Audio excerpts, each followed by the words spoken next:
with YWPA? I mean, not YWPA, Zonta. Spoiler alert. Well, by day I'm a yoga. So I joined the Zonta Club of Fighting Gay in 2014. So stretching my memory a little bit when you asked me when I joined. It's been 9 great years. So I did find out about Zonta during high school. Our school had a connection with the club and really encouraged participation in the YWPA award. So I applied for that and did end up winning the international award in 2014. And the Zontans haven't let me go since. So, yeah, it's been really good, but it's been a long time since both of us have been around. Yeah, absolutely. So Gia, what do you think, this is broad, what do you think is the most pressing issue for young people today?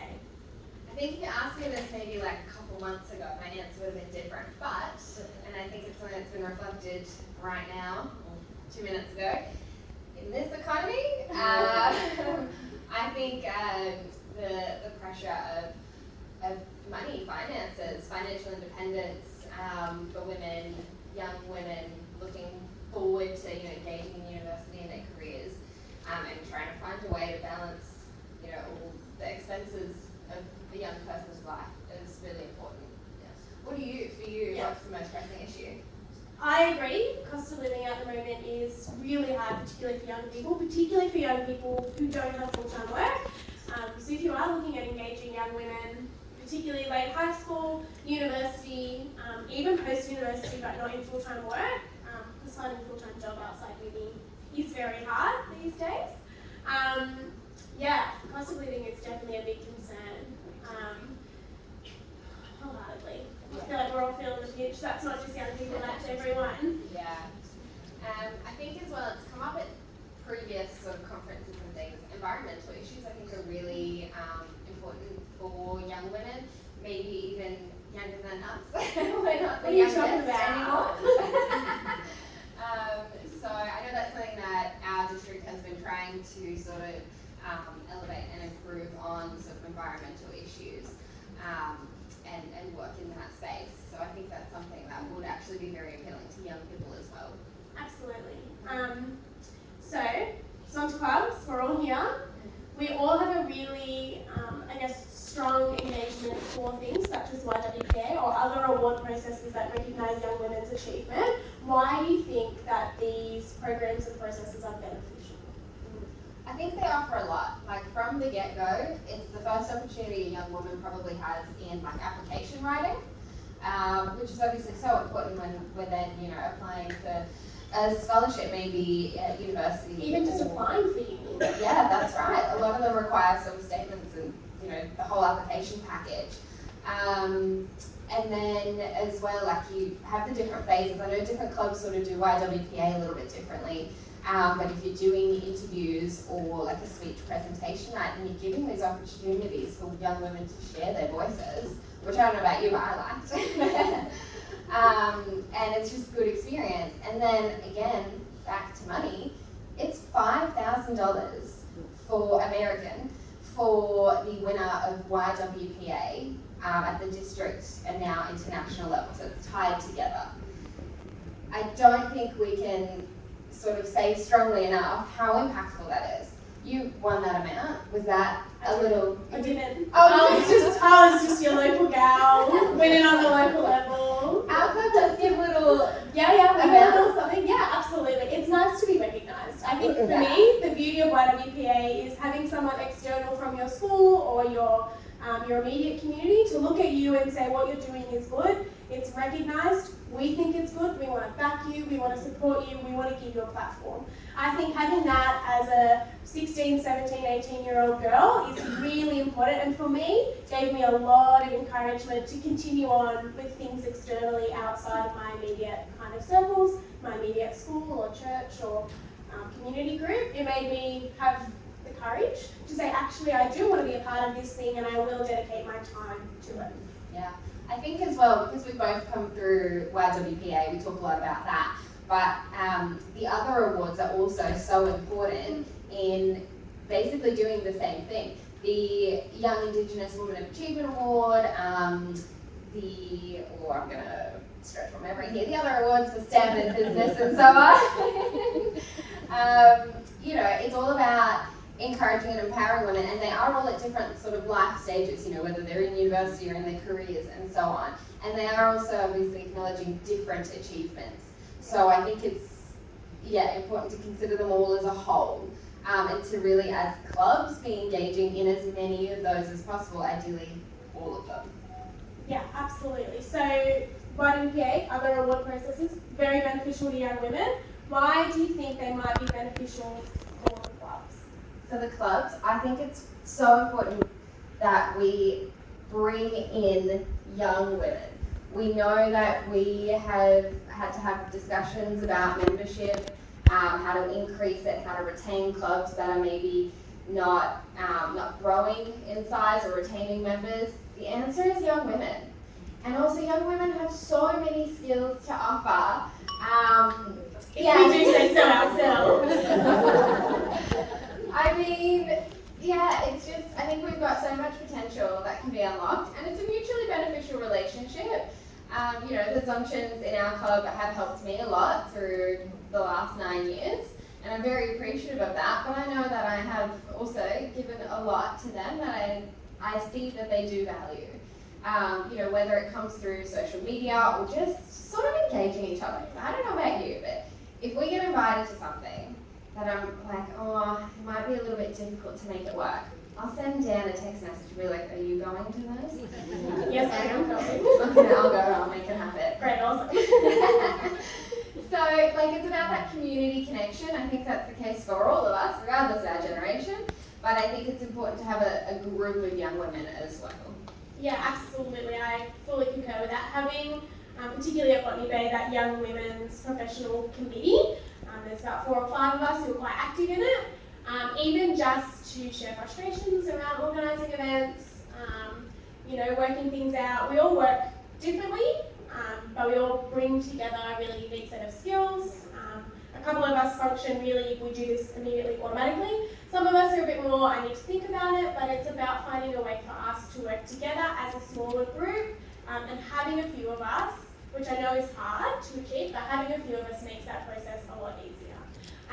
I know for me, I have seen a lot of young women engage in these award processes, and then as they kind of drifted into university, they may have stopped engaging with Zonta. Why do you think this might be the case? We're busy.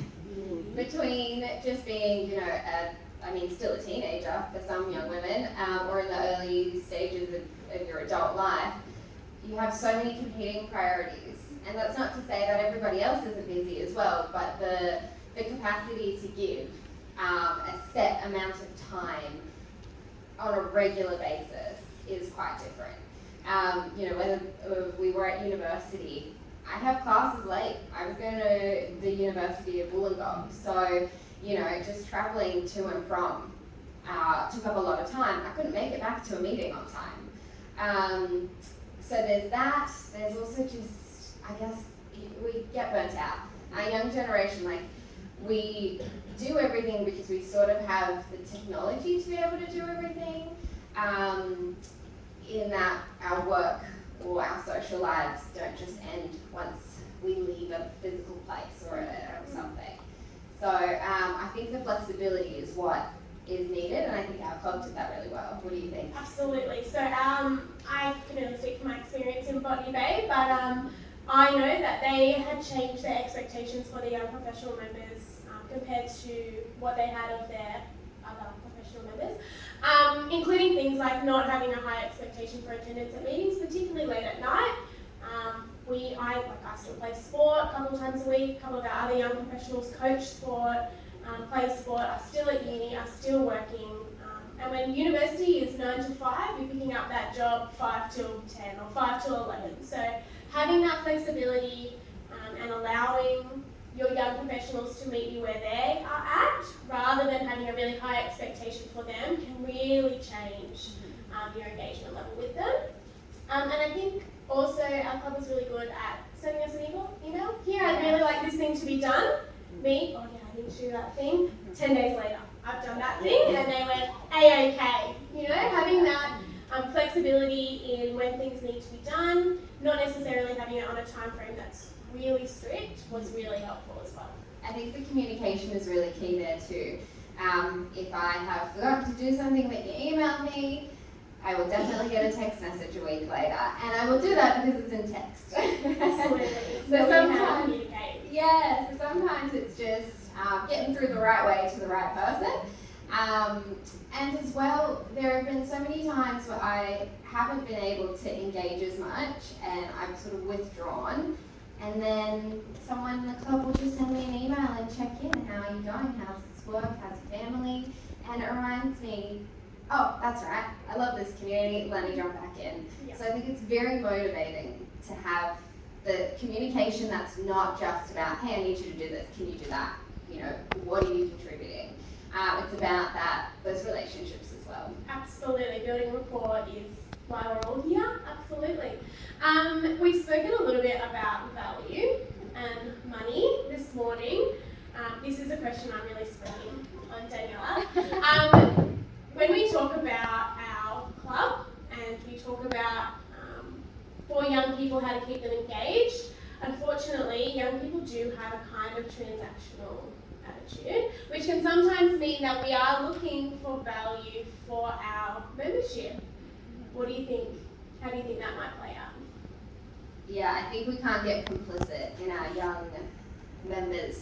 I think we do need to treat our young professional members differently to other members. You're right, we need to be motivated in specific ways.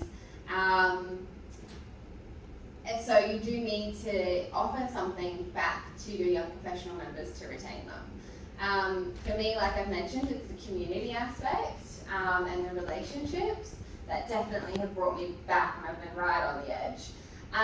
But other things like the mentorship, helping out in things that are really not necessarily related to Zonta. Like at one point in time, when I finished my undergraduate degree, they said, how are you going for a job? Do you want me to review your resume for you? And I was like, excellent, yeah, great. And that's, 5 minutes of someone else's time that made a world of difference to me. So sort of little actions that, aren't necessarily just Zonta-based activities, I think are very helpful. What do you think? So I definitely, our Zonta Club does a lot of birthing kits, the breast cushion stuffing, a lot of these really fabulous activities that I would love to participate in, but unfortunately, and through no fault of our club, they run during the day. I'm at work and don't have the capacity to get involved in those things that I would love to. This for me makes me feel like, I wish I could be giving to our community a bit more, and that just doesn't work out. However, our club has done really good for me as an incoming young teacher. We have lots of teachers in our club who have given me lots of phenomenal advice, given me resources for when I was on my pracs, and they have provided me with a little bit of extra professional career advice and support that I wouldn't get from a uni or from our family friends or from anyone else that I have links and relationships to. I think it's really important to recognise what you as a club have to offer for young people. The YWPA is, for some young women, their first application writing opportunity, and there is an opportunity for older professional women who have experience in judging applications to sit with young girls, potentially, and help them write. Run a workshop, run something that can encourage young people to apply, can help them with their applications, set them up for what their applications might look like in the future. You guys have experience, you have advice, you have wisdom, you are professionals, you've all worked. So use that, utilize it, pass it down to the young women. Yeah, I think something else that's been really important, so I'm the YWPA coordinator at the district. It's not a role that I foresaw 9 years ago, but our club and district, I think, has done well in trying to give us a purpose and give us roles and give us mentorship to be able to fulfill those roles successfully. Like Dan mentioned with our Young Women's committee, rather. We don't really have a name. Yeah, we don't have a professional name. With our committee, we've been given a purpose and we've been assisted and uplifted and empowered, but at the end of the day, it's us. And it's what we want to do, how we want to do it.